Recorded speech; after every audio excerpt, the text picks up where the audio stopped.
నెల్లూరు నగరంలోని భగత్ సింగ్ కాలనీ వద్ద పెన్నా నదిలో 14 మంది యువకులు చిక్కుకున్నారు. సోమవారం సాయంత్రం వాళ్లంతా కూడా జూదం ఆడేందుకు నది మధ్య ప్రాంతంలోకి వెళ్లారు.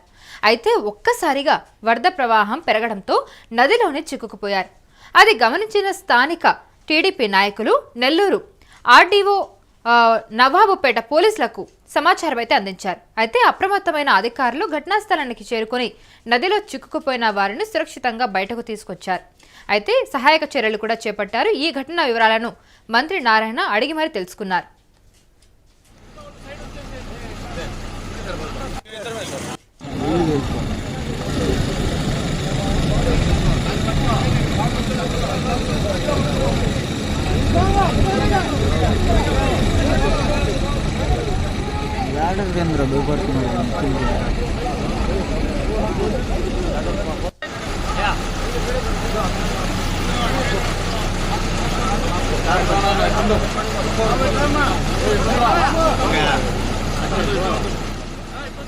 ప్రభుత్వాలు ఇలా పేక ట్రయల్లకి ఎన్ని నిబంధనలు పెట్టినా కూడా ఇంకా ఎక్కడో ఒక చోట అయితే ఇలా జరుగుతూనే ఉంది.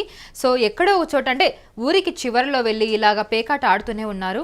సో నెల్లూరు నగరంలో కూడా ఒక సంఘటన చోటు చేసుకుంది. నెల్లూరు నగరంలో భగత్ సింగ్ కాలనీ వద్ద పెన్నా నదిలో 14 మంది జూదం ఆడడానికి వెళ్లి యువకులు చిక్కుకుపోయారు. సోమవారం సాయంత్రం వాళ్లంతా కూడా పేకాట ఆడేందుకు నది మధ్య ప్రాంతంలోకి వెళ్లారు.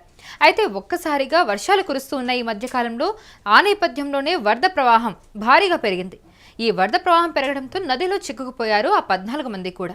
అయితే అది అక్కడ ఉన్న స్థానికులు టీడీపీ నాయకులు గమనించారు.